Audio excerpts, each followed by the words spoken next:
say, go sell something, right? If you're trying to determine whether your concept is going to work and whether this is a viable business, you can't figure that out in a conference room, right? You got to go get in front of people that have needs for your services. I call them prototype conversations, call them whatever you want, but get out in the market in front of people that buy the thing you're selling. That's the only way you can validate the concept, understand whether your pitch and the business that you want to start is going to work.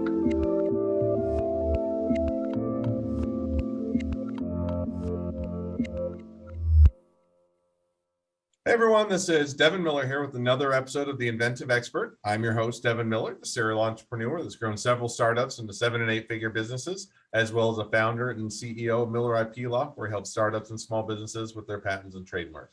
If you ever need help with yours, just go to strategymeeting.com. Always here to help. Now, today we have another great guest on the podcast, Bill Poston.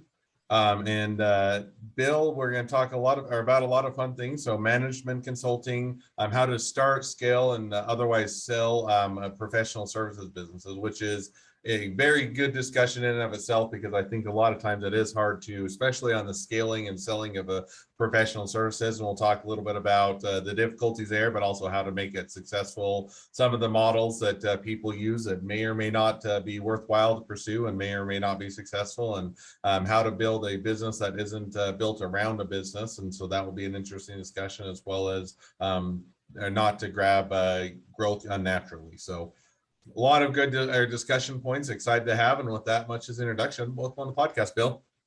Thanks, glad to be here.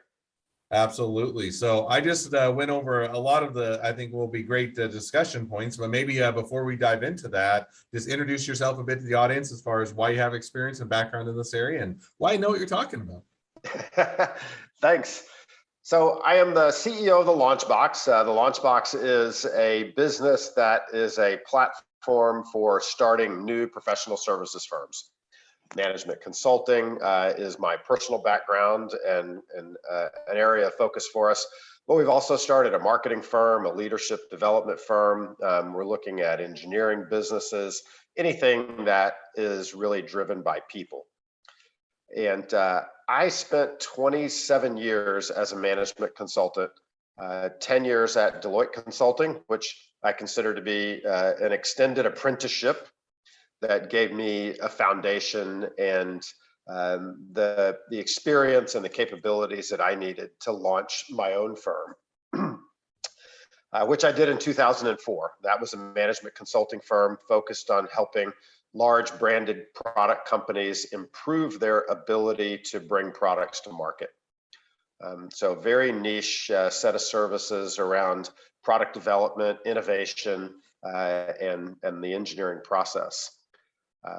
With my partners at Calypso, we grew that business over a 16-year period to about 300 people, $60+ million in revenue, and sold it in early 2020 to Rockwell Automation. My first thought was, well, let's go do it again, right? We did it once with no money and not really knowing what we were doing, so certainly should be easier the second time. But as we started down that path, realized that it might be a lot more fun and ultimately a lot more lucrative if instead of doing it once ourselves, we helped other people do it. And so that really is the genesis of the Launchbox. And we've launched 4 firms in the last 8 months and have a pipeline of new opportunities that we plan to continue to launch new businesses in the year ahead.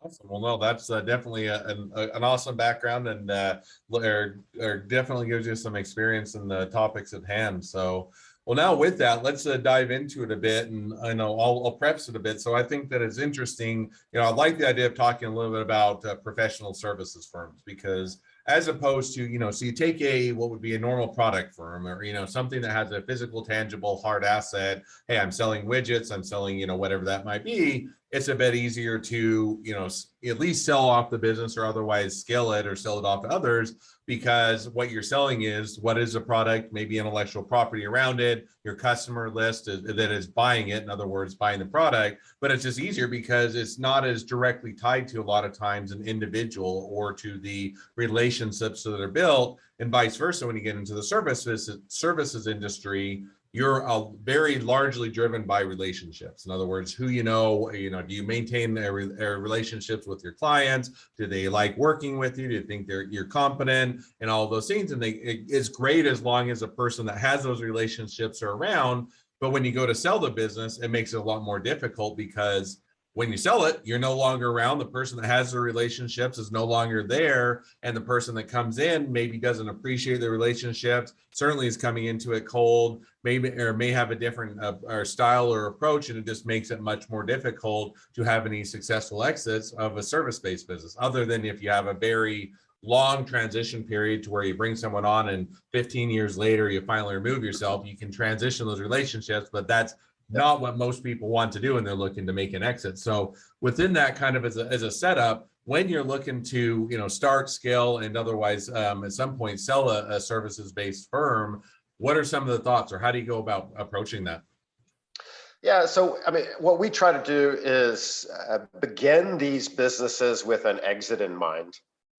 And so, from an intellectual property standpoint, that means being very buttoned up in our IP protection arena. We have employment agreements with all of our employees that protect the intellectual property of the business. I'm not really big on trying to necessarily patent or protect things in professional services, as much as just make sure that we're keeping our trade secrets secret. And so it's really not just about the work that we do, it's all of the information that makes the firm valuable and creates the engine that drives revenue. So we take that intellectual property protection very seriously right up front. And that's one of the benefits of having the Launchbox is, we have the legal staff to be able to do that, where someone just looking to start their own consulting firm might not have that expertise, might not be willing to make the investments up front to do that. So that's one aspect of it. The other is the business model itself. And we're trying to create something that has enduring value, that has a core team of professionals that is dedicated to the business and is going to stick with it. And that really involves making a calculated decision to have not only a full employee-based model rather than a contractor or a variable model, but also to be very clear and articulate about the values and the culture of the organization that you're creating, and make sure that the people that you're bringing on are aligned with those mission, vision, values that are so important to long-term success, retention, and client service. Now let's get into it a bit, and I'll give you an example. So let's take the law firm. I'll just take Miller IP Law because it's an easy one to grab. And let's say, and I'm not saying we do or don't do it well, but I'll just give the example.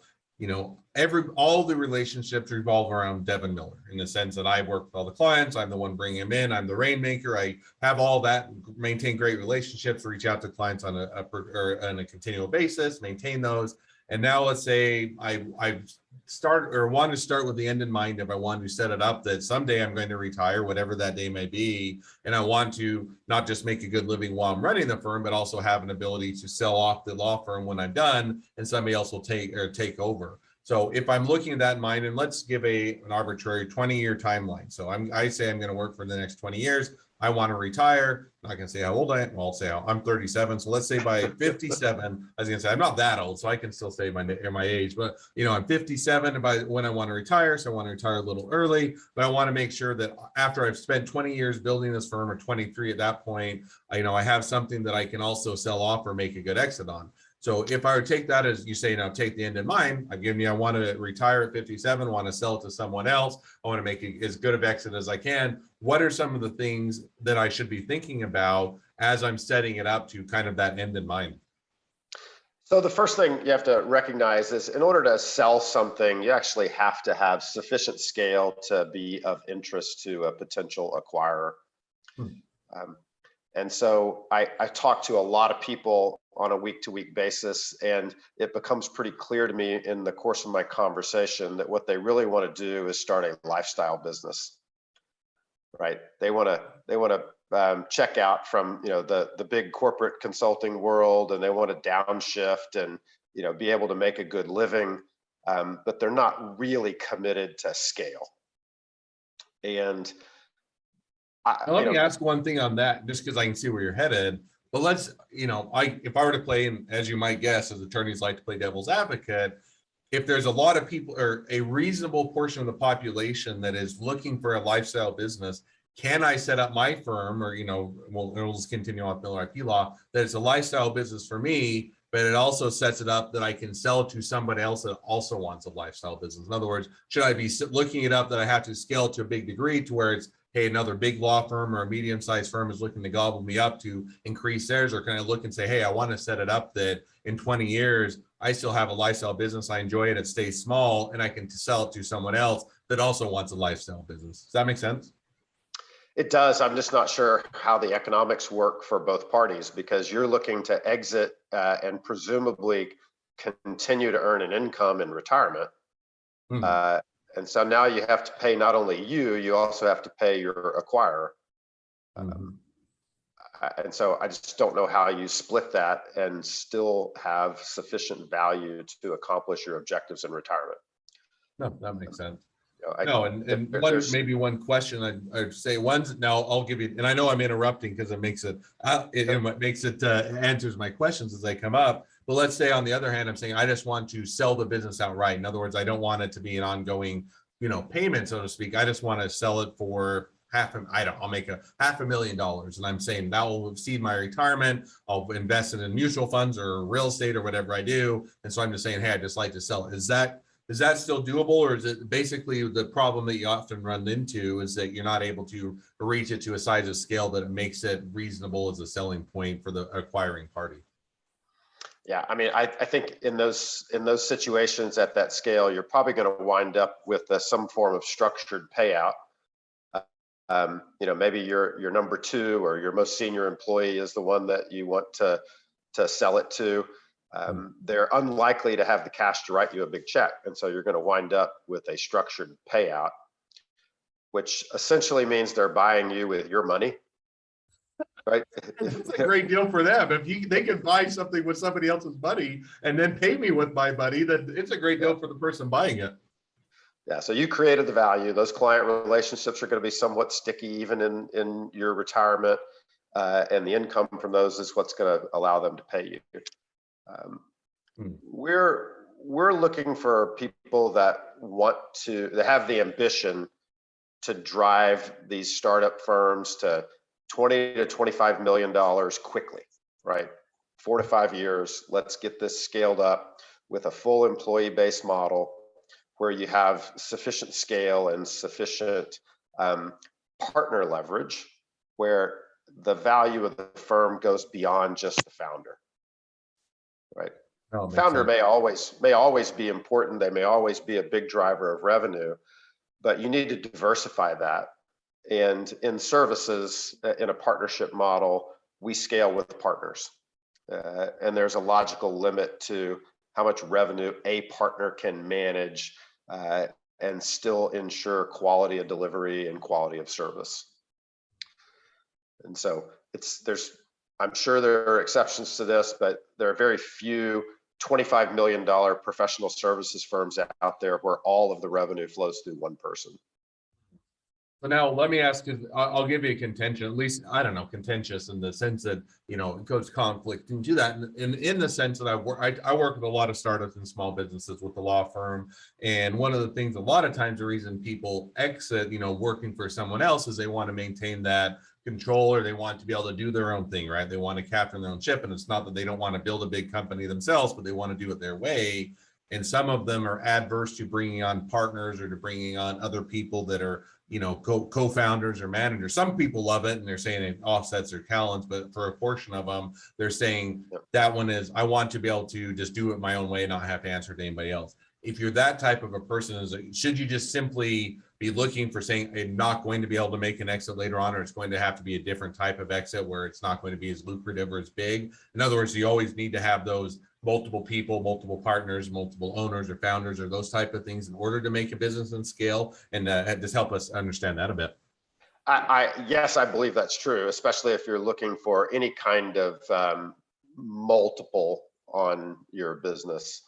Yeah, I talk to a lot of people. They've been at it for 15, 20 years. It's partner led, single partner firms. They're doing 8, 10, $12 million worth of revenue and making a phenomenal living. And it's great. I mean, they've done well. They've done something very successfully. The problem comes when they look to retire, and in their mind, they say, if I have a $10 million business, someone should be willing to pay me $20 million for it. Unfortunately, there's not a big market for firms of that size. You move up the ladder, you have multiple partners, you've diversified the revenue away from that founder, and now you have something that an acquirer sees as more sustainable. And you can get a multiple on firms where you've got a little more, a little more of a solid foundation for the revenue than it all flowing through the founder. And so it's not that you're precluded from exiting. It's that you're probably exiting at a much lower valuation and value multiple than you would if you took it to scale. And you can run a lifestyle business for 15 or 20 years and then say, let's scale it. And we've had conversations with people that are in that business. They're looking, 4 or 5 years down the road. They're recognizing the difficulty of exit and say, why don't we put together a plan to juice this thing and get it to the point where someone really wants to buy it? No, and I think that makes sense. And so that does sound like a bit of, maybe for those listeners are saying, for at least now, I want to do a lifestyle business. I want to take a break. I don't want to be in the rat race or whatever you want to call it for a period of time. So I'm going to take a lifestyle business, and then I'll plan on hey, if I'm looking to exit in 20 years, maybe for the first 10, 15 years, I'll do a lifestyle business. And then for the last 5 or 10 years, I'll really ramp that up and make it so that I can also make an exit for retirement. So now shifting gears just a bit, or kind of maybe continuing on. So help us understand a little bit about scale, because I do work with, I see some services-based businesses that do awesome at scale. A lot of them struggle. Everybody wants to be a SaaS company, so you just get recurring revenue, and then they say, okay, now I could say that I've scaled because I've removed it away. But how do you kind of go about scaling a service-based business to make it, or kind of set it up for those multiples, set it up for those exits? So in a partnership model in services, which is what we see quite a bit, you scale with partners. So, in our model, just a couple of examples. I mean, we have founders that started businesses 8 months ago. They're now have revenue run rates at, $1.5 million, $2 million a year. And by the end of the first quarter, they're going to be at $3.5 million, $4 million run rate. We need to be identifying the next partner to bring in for that business, because we're going to hit the limit where the founder all of a sudden is trying to manage $4 or $5 million in revenue by himself, and he can't grow, right? You just can't go beyond that without the wheels falling off the bus. So, we're already starting to look for that next partner, because it's likely to take them 3 to 6 months to ramp up their own book of business and get to the point where they have sufficient revenue under their management. And so you're always having to stay ahead of that that recruiting challenge of making sure that we're bringing people in that can help us drive additional revenue. No, I think that that makes sense. And one kind of follow-up question to that. So now let's say, okay, I need to bring on partners so that that way as we continue to scale, we continue to grow, that they also, we have people that can manage those and otherwise, you know, be able to take on that growth. So you're not having to all do it yourself. Now, one of the questions is, are you looking, when you say bring on a partner, should you be bringing on a partners that kind of already have that book of business? In other words, you're looking to acquire the, you know, acquire the business, or, you know, acquire those kind of that book of business and use that to scale, which sometimes can get expensive, and or you have to find, or, you know, find those people that are willing to entice them to want to come into your business. Or are you saying, no, you're more looking for the people that are able to manage and otherwise bring it on? You're figuring out other ways to scale, bring in that business, and you're just simply taking and passing that business along to those partners. Does that make sense? Yeah.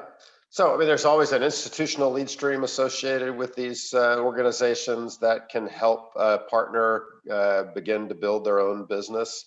But ideally, you're looking for people that have a track record of great client service and the ability to sell, and give them enough runway to rebuild that with a new firm. Now, the other way is to go find someone with a lifestyle business and say, hey, you're having a hard time selling this thing. Why don't you just fold your business into, you know, this new rocket ship, and you can be a part of our growth strategy and exit with us as we get this new firm to scale. No, I think that definitely, that makes sense. So, you know, so a couple options. Now, if I'm going for the person, I'm saying, hey, I'd like to bring someone on that has that proven track record. How do you find that person, or how do you identify the characteristics? In other words, you just simply look and say, hey, who has built, you know, I go and look at who's successful in other businesses that has built a good big business, or good big, if I can spit it out, book of business, and I simply look to kind of entice them to come over here? Or how do you kind of identify those people that help you to scale with you? Yeah, well, you're looking for people that have that track record. The trick is trying to be able to discern people that have been successful commercially because of who they are versus they've been successfully commercially because of the firm at which they worked. And this is a particular challenge when you're recruiting out of big consulting, because there are many, many, many very successful partners in big consulting that were successful because of the place they worked, right? I mean, the organization set them up for success. There's an institutional lead stream that feeds them. They never had to go out and scrape and scratch and claw in a startup environment to secure new client work. So you really got to kind of dig into the hows in terms of their success, because every partner is going to have a resume that talks about the millions of dollars that they sold. No, I think that makes sense. Now, one of the things, shifting gears just a bit, that you'd hit on, or we chatted on a bit before the podcast, was sometimes you get into this, hey, we have to scale, we have to grow, and we have to reach that size, we have to bring partners on, and, you know, which is all true. And I think that makes perfect sense if that's what your end goal is. And we talked about that earlier, of setting that goal in mind. But the other thing that sometimes forces people, or unintentionally forces people to do, is do unnatural growth. In other words, you start to make bad decisions because you're trying to scale or trying to grow so quickly. So what are some of those kind of bad decisions or things that people often get kind of directed into as they're trying to scale, and how do you kind of go about avoiding those? Yeah, I mean, the most common one that I see and hear about is trying to expand geographically too fast. Um, you know, in the Launchbox, in our strategy with the client companies that we're helping to start, we have said we are going to exclusively focus on the United States. It is the world's largest services market. You know, it's kind of, if you can't make it here, it's kind of hard to make it anywhere. And inevitably, someone from the Netherlands is going to have a problem and want to hire the firm, or more often Canada, right? Oh, they're just right there across the border. Surely we can go serve them. And it is not obvious at the time that decision's being made just what you're signing up for in terms of management time and attention, complexity, and frankly, just bullshit associated with trying to serve clients outside the country.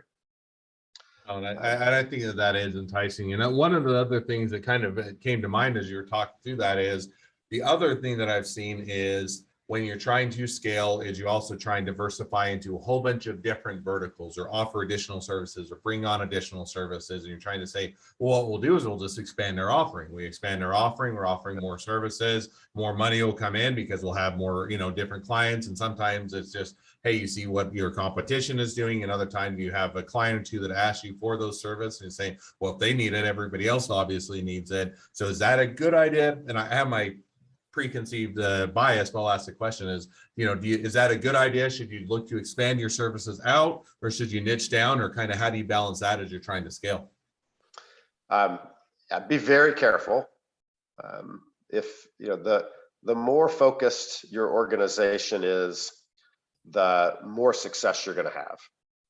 Right? I mean, there's nothing more powerful than going into a client who presents a problem and you say, yes, solving that problem is all we do.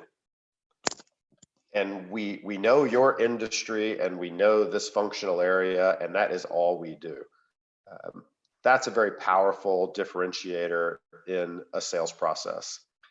And I'm not opposed to expanding into new industry verticals, but it requires bringing people into the firm that understand those industry verticals in order to do it well. And so I would just be very diligent and deliberate about expanding the scope of services and expanding the verticals that you serve, because you don't want to give up that focus that is the main reason that you've been successful.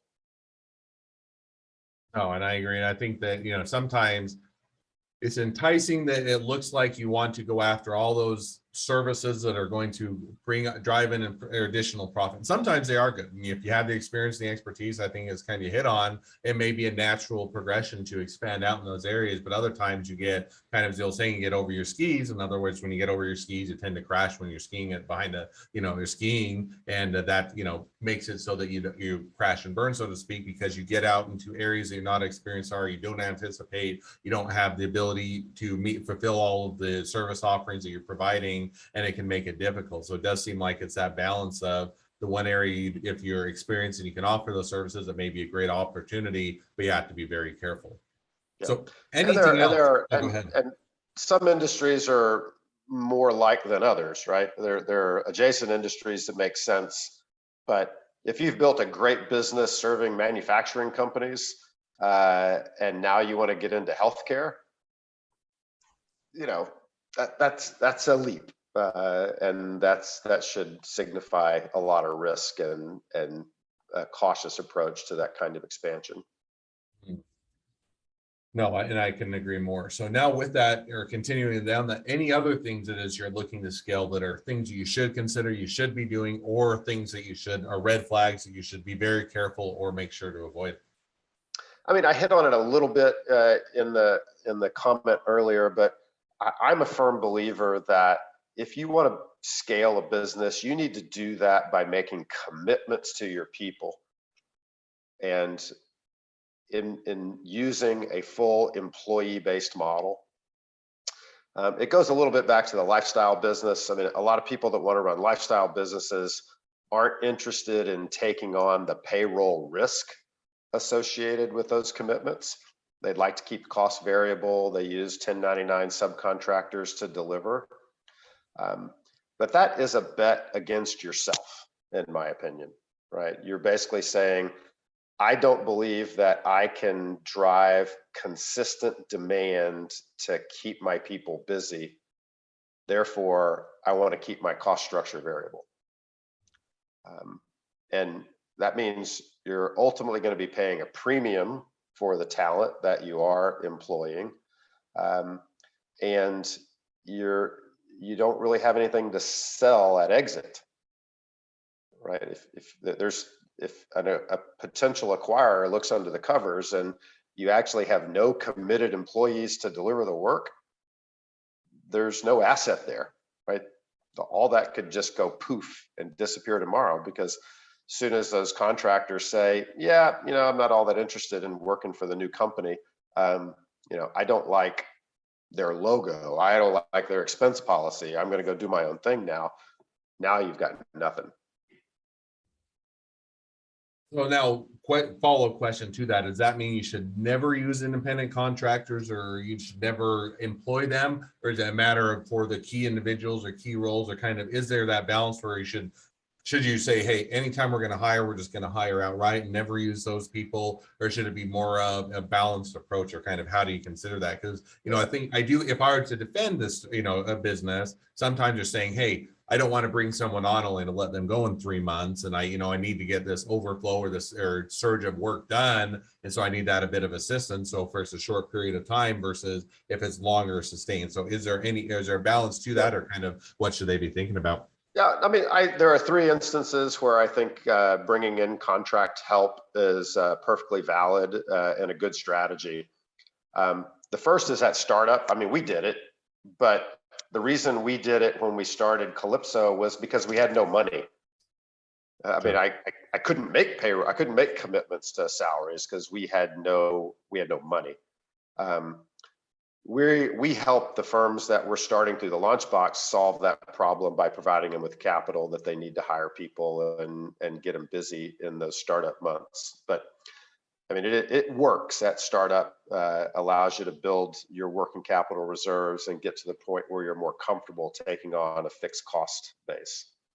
The other 2 is, very specialized skills that are in high demand, but you don't have enough work for those very specialized skills. And you just need that one person for a couple of months a year. That's a good role for a contractor.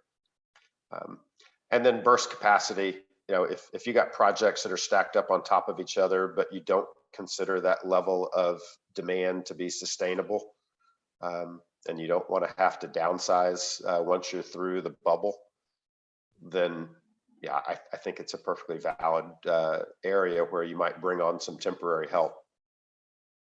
No, I think those are all good reasons that make sense as to the times that it may make sense. And yeah, if you don't have the money and you can't make payroll at all and you're just getting started, probably a good thing to not bring on a whole bunch of employees yet. But it sounds like, you shouldn't be saying forever forward, we're always going to use this model, because there should be that transition to where you do reach that stability, you do reach more of that rhythm of, hey, we're expanding, we can see reasonably account for the amount of growth, the amount of work that's coming in, and we need to have that talent that's more in-house.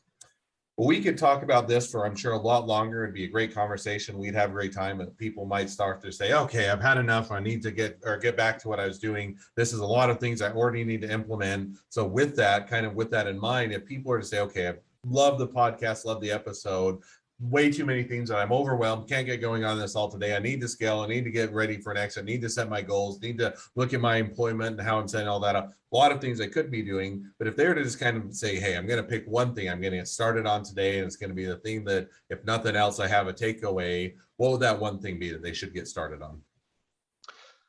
I mean, I would always say, go sell something.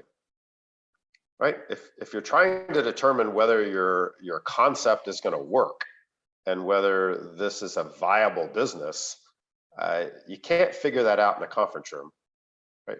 You got to go get in front of people that have needs for your services. I call them prototype conversations, call them whatever you want, but get out in the market in front of people that buy the thing you're selling.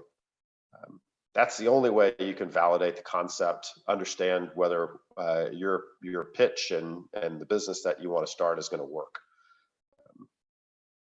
Yeah, and I think that is a great takeaway. In other words, very seldom is there a problem that you can't be solved by getting out into work. The best way to solve your problems is to get out and try and sell something, because that will often, now, don't just get into the thing where you always are trying to catch up and never are going. But if you're just starting out, you're getting to work, sales can make up for a lot of things, because that's what drives a company. So I think that is a great takeaway. Yeah, if you're on your 12th version of your business plan PowerPoint document and no prospective client has seen it, then you need to get out of the office more. Absolutely. All right. Well, as people, if they want to reach out to you, they want to be a customer, they want to be a client, they want to check out Launchbox, they want to be a employee, they want to be an investor, they want to be your next best friend, any or all of the above, what's the best way to reach out to you, contact you, find out more? Find us on the web at thelaunchbox.com. All of our contact information is there. You can take a look at the team, look at the companies that we've launched to date, and happy to talk.